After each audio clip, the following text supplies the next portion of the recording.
I have learned that success is to be measured not so much by the position one has reached in life as to by the obstacles which one had to overcome while trying to succeed.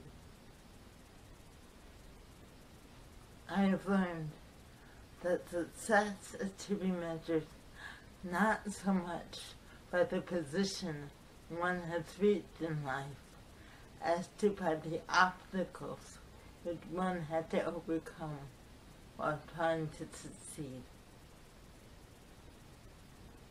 Booker T. Washington, educator, author, and civil rights leader.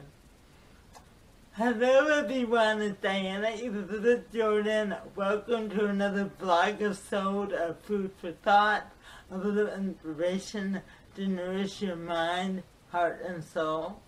During Black History Month, I'll be sharing some quotes from some great African Americans, both from the past and present. I love that quote, and I want to say it one more time.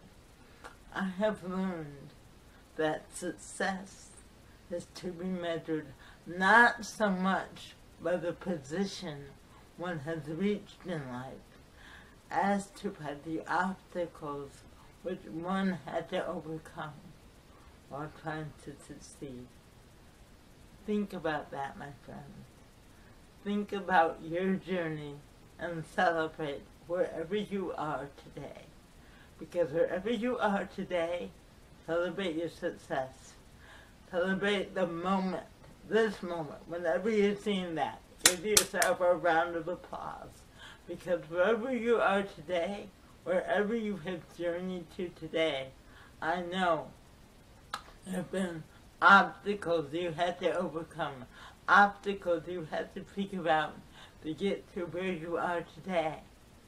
And that is something to be celebrated. Don't think about tomorrow. Don't think about where you're going. In this moment, today, just celebrate where you are and celebrate your success.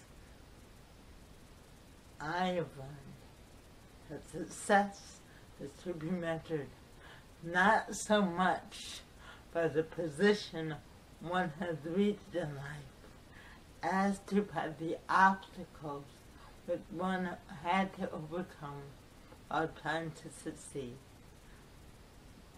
Think about that one, my friends. This is Diana Elizabeth Jordan, actor, speaker, artist, educator, and facilitator, and artivist, coming to you live from the Rainbow Butterfly Cafe with another episode of Food for Thought, a little inspiration to nourish your mind, heart, and soul. From my heart to yours, I'll see you next time. Have an awesome, amazing week.